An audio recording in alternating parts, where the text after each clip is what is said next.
The cost of IT in business can be staggering. From hardware and software expenses to services like internet and phone, you don't need to spend a fortune on IT to succeed. If your organization spends more than $500 monthly on any service, or you're considering signing a long-term contract, IT Enabled can help you manage your technology and minimize your costs. Contact us today to schedule a free consultation. IT Enabled, we're here to help.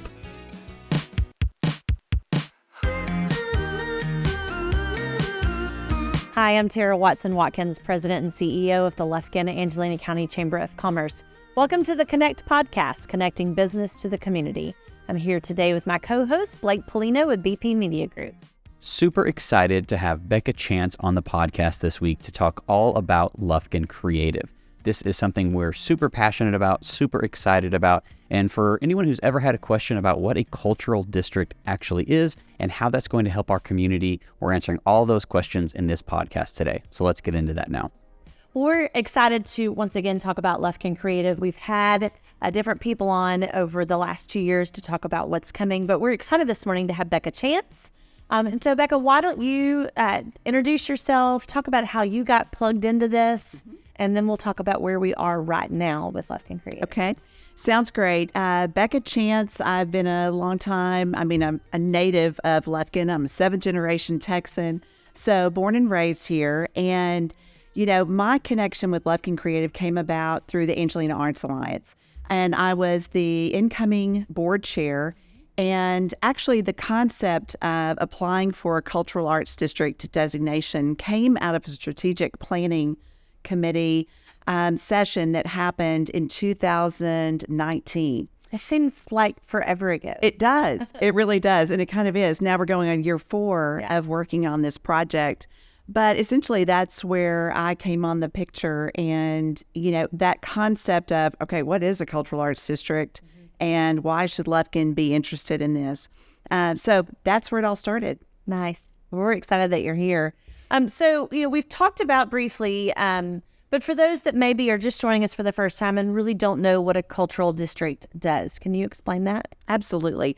So Texas has actually right now 52 cultural arts districts, and they represent both large and small cities in Texas.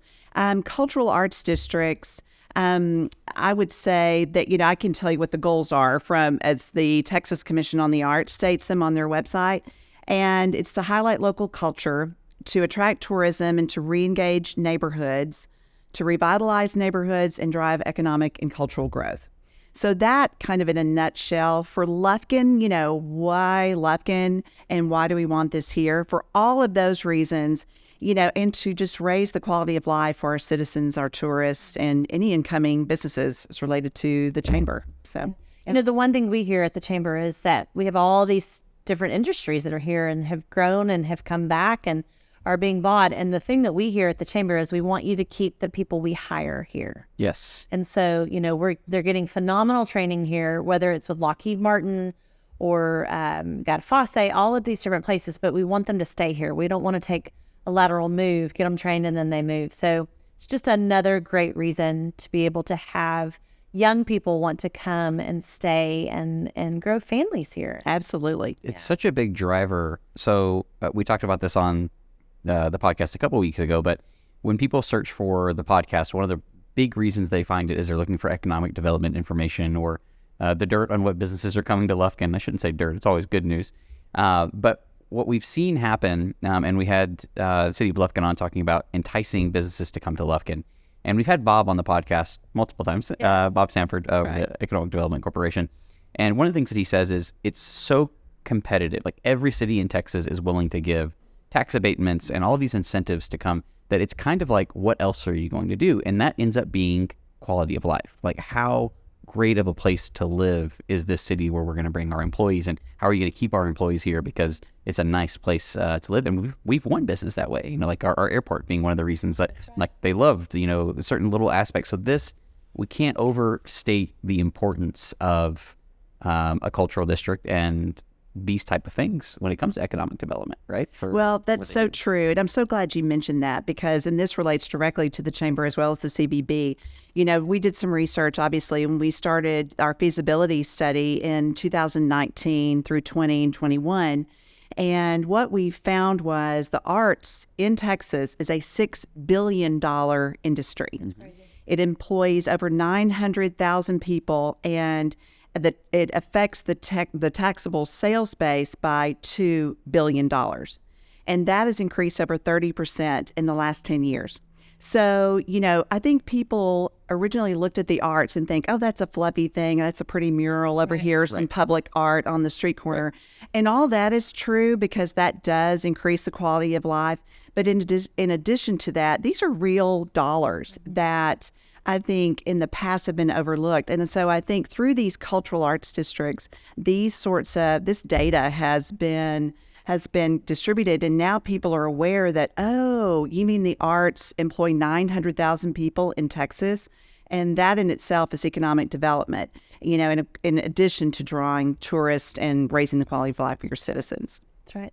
So what does a cultural designation come with? Like, what would happen to our downtown? So the Texas Commission on the Arts actually designates these cities that are designated for cultural arts districts. And with that comes access to grant funding. So the Texas Commission on the Arts in 2022 actually gave away $11.6 million to its cultural arts districts, which is just phenomenal. Yeah. Now, all of those dollars that come into your city for great collaborative projects, I mean, that's just such a great way to get some wonderful initiatives started in your community, and especially in Lufkin. We have these great ideas, but you have to have the funding to make it work, right? Also with that, when we get this designation, we get on the map of Texas for Texas tourism, which is great, again, for economic development, for attracting businesses to Lufkin. And they start marketing us. So Texas markets us. It's another great way for us to get excess dollars on the state level. For example, there's going to be an excess of transportation dollars from Senator Nichols. And so when the state of Texas is looking to give out these extra dollars, what better way to funnel the options of recipients than to look at your cultural arts districts, because typically those are the cities that have their act together. Right. Those are the cities that have worked collaboratively, that use resources wisely. So that's another benefit. We also get wayfinding from the state, so better signage to show off our assets here in Lufkin, and we have quite a few of those. And so it's a win-win for our community. We've talked about Lufkin Forward on this podcast, Cultural District, and it's such a partnership between the two. To be able to think that, there were things in the original plans of Lufkin Forward that if we were to get the designation, that money could be spent somewhere completely different. And so I love that the whole community is really working together to make sure that this designation really does come to fruition. You're exactly right. In 2018, this was part of the city's comprehensive plan.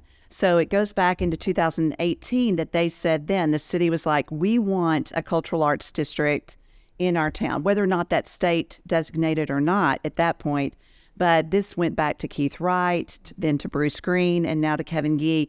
And all have been in support of this effort, as well as Mayor Hicks and Bob Sanford. And like you mentioned early on, we sat around the table with Keith Green in 2019 and we're saying, our two projects, Lufkin Forward, which is basically focused on infrastructure, right, as well as Lufkin Creative, focused on everything else, marketing the arts, elevating the arts. It's such a perfect partnership. Yes, it's a great fit. It's a win-win for the community. Yeah, it really is. And so full disclosure on this, both Tara and I are on committees as part of this application process. So we're asking questions that we may know the answer to already, but there's an interesting part of this that I don't think a lot of people understand. So there are 52 of these cultural districts already in Texas. There are cultural districts north of us, south of us, and west of us. And there's a big gap in that map, if you were to lay them all out, that is Angelina County and the surrounding areas. that are not currently served by a cultural district. So it's beyond just a want, right? Where we say, oh, we would love to have this. Like we'd love to have the signage or the feather in our cap that says that, we've created this cultural district. This is a need, right? This is something that our community needs to be served by, that other communities in the area already have. So it's a really, really great strategic gap that can be filled. But let's talk a little bit about that process, like how we go about becoming a cultural district. So the idea was formed, committees have been made. So kind of walk us through what that looks like. Right. So again, this was like a 3-year process, right? So initially we formed an advisory committee. This advisory committee was a broad kind of cross-section of our city of people who were interested in the arts, businessmen, retirees, educators, et cetera, musicians, artists. And this advisory committee did a feasibility study with funding from the Temple Foundation that initial year. They were so gracious to do that. And through that year, of course, it was during a little thing called COVID. So we did a lot of Zoom sessions online. We talked with other cities who'd done regional marketing well, who had built upon their festivals like Richardson, Texas, Bernie, Texas, Paducah, Kentucky. These Spark sessions really gave us a good picture of what successful cultural arts districts look like and what that can look like. And we also, in 2020, took a site visit, and a group of folks from Lufkin, and Tara was on that trip, to Longview to talk to the leadership there about how they formed their cultural arts district and what it took for them. These were great learning journeys. Your kids go on learning journeys, so did we. And the trip to Longview, I think, eye-opening. It really was. And we were so energized. I remember on the trip home, we were chatting nonstop. We did like little the whole time. We can do this. I know we can do this, And so that was really exciting. We also went to Waco, Texas, and explored them. We've gone to Conroe, Texas, the most recent cultural arts district to be given their designation, and that was in 22, the only city in 22. And at the end of that feasibility study, we got the advisory committee together. We said, okay, is this a go or a no-go? Are we going to do this or not? And they absolutely 100% said, this is something we need in Lufkin, and we need to do this. And so we pursued it. And now with our action committees in place, we have additional funding from the Temple Foundation for this year of application. And the application's a kind of a beast. It requires It's not kind of a beast. It's a beast. Yeah. It is a beast. And so, we have a 5-year strategic plan that's got to be a part of this, as well as a 5-year marketing plan and a 5-year budget. So the state really wants to know that you're going to be sustainable if and when you get this designation. A big part of that, and 50% of our points, thank you, Tara, and Blake, Blake, is a video. And this 5-minute video, no pressure at all, but that's 50% of the points that will be given to the application part of this application to the state of Texas. So we're counting on you to drive it home. I'm excited about it. It's a really cool opportunity. We love to tell long form stories, and so it's right up our alley. So we're actually in the process of wrapping up the first minute or so introduction of this video that we're going to play at our next meeting. So by the time you've aired this, you may have seen it out and around, but it's beautiful. I mean, a beautiful way to tell the story. But yeah, it's a big deal. It's a lot of it. I'm just the slave driver. That's right. Yeah, Tara's just keeping it track for us, but it's a big process to go through the application. Like we've all seen the application. It's very, very, very detailed. But there's a lot of benefit. It just kind of proves that it's not something like, hey, let's just throw this out together and see if it works. Because in the research that this committee's done, we've seen people who just threw it together and it didn't work. So it's not a like, hey, you're guaranteed to get this if you do, because there's a ton of benefit to having it. Well, and that brings up a good point. Along with investigating cultural arts districts that were successful with their applications, we also visited with those that were not.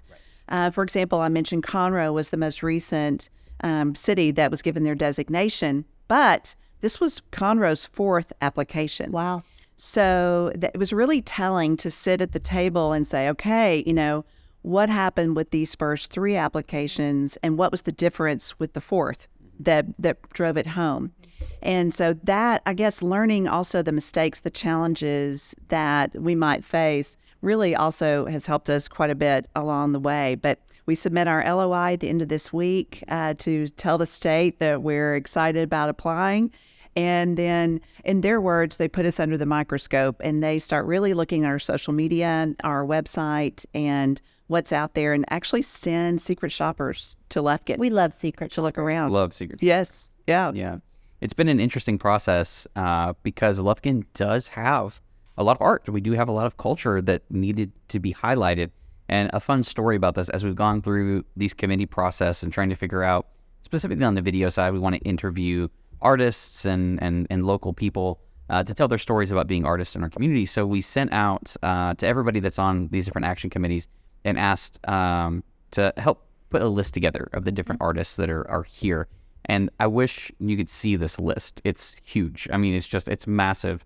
And we were blown away at, all the different types of artists. So now we've kind of turned into, what don't we show? Like there's so much out there with these different types of artists and different mediums. And like, we didn't have to stretch things to, reinterpret what an artist actually is, because there are so many people in this community who are doing that and deserve to be highlighted and deserve to be, spotlighted for what they do. So this is something that's already in motion, right? And happening. So if you're watching this, there are ways to find the cultural, to Lufkin Creative and to follow that on social media and to support that. And that's something that needs to be done because they are probably next week going to start looking at all this stuff. How can people do that? Like if they want to get engaged with this, if they want to be involved, how can people be involved to help push this process along? That would be incredible. So there are lots of different ways. Of course, volunteering. There was an art walk, and at that art walk, That's right. we had about over 60 artists. I think, Blake, you mentioned the list of artists is so substantial. I think we overlook those artists and we don't realize we have metal workers, weavers, we have carvers, people who turn bowls and make furniture. It's not just performing arts, vocal arts, and theater that we have. Yes, chefs, culinary arts, authors. Kind of stuff, Exactly. I mean, and so many have gone from Lufkin to prove themselves in New York and in Houston and on a national, international level. And it makes you so proud to be from Angelina County. But back to how you can support Lufkin Creative. We're always looking for volunteers. We love the input from the community on, what is important to you. We're working on that strategic plan right now. And so we always love volunteers. But another way to help is really support our social media. And on Lufkin Creative, we have a Facebook page and we have an Instagram page. So go on, you can keep up to date with things that we're having and things that are going on. We have a lot of content that's changing all the time. Aubrey Prunty is really good about keeping us up to date. Emily Thornton, who is just really incredible with Angelina Beautiful Clean, has constructed and put together our website. And so we're so thankful for all these volunteers. And I think going back to what makes Lufkin so special, it's our can-do attitude and the fact that we have 80 plus volunteers who are volunteering their time. They're like you, Blake, with your professional abilities and donating those things to make this possible. And we are so grateful and feel so blessed to have so many people working together on this. Well, it's been fun, and I can't wait to see what comes about this because I just can't imagine that there's this many good things that are happening and lining up for it not to be successful. I agree. Yeah. I feel the same way. Every time we walk out of these committee meetings, it's like, wow, this group has it together. Like there's a lot of There's a lot so going much on. like this is not just being thrown against the wall. I mean, it's so well organized and well thought out, and just so much research and planning has gone into it. I feel the same way. Like I can't imagine a world where they get this application and it's not like, oh yeah, this is a yes. Like these people obviously need a cultural district. Well, please go and support that.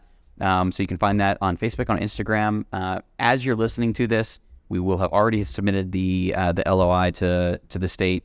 So they will be looking through our processes and looking through our social media and websites. So go support that. And this is something that lives beyond this, regardless of the outcome.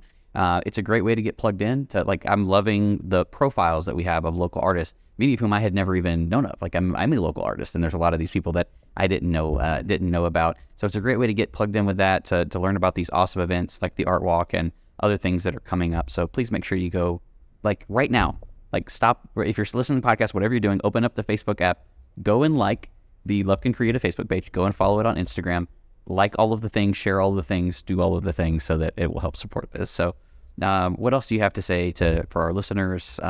Anything else that they can do? I just think we're so encouraged. And like you said, there's this great synergy that comes about with bringing people to the table. And I learned a lesson early on when we visited Waco, Creative Waco.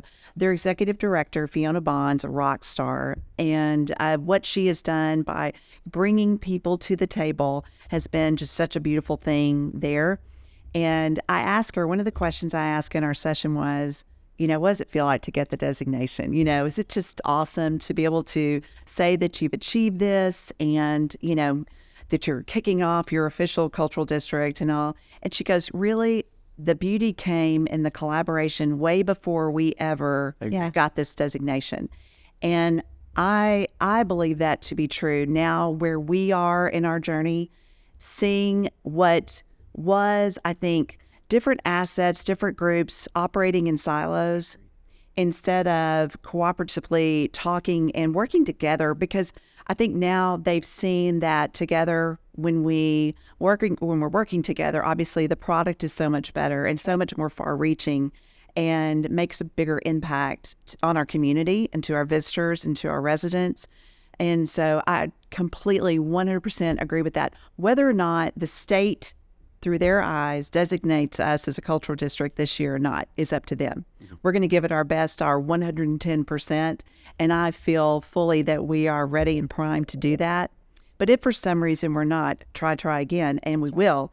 But we will have a cultural arts district in Lufkin, Texas. So we will have it going on here, and you're going to want to keep up out there. You're going to want to come see what's going on in Lufkin. And so like Blake said, go on, like our social media, get on our Facebook page and see what's going on there. And then look on our website, because we'll continue to post things about, what's going on, what activities and events are coming up. So stay tuned. It's going to be great. Yay. Awesome. Thank you so much for your time, for coming on the podcast and sharing all of this. I know we got a lot of questions about what it actually is and how the process works, and we appreciate you coming on and sharing. Thank you for having me. Appreciate it. Of course. Thank you so much. We appreciate you listening.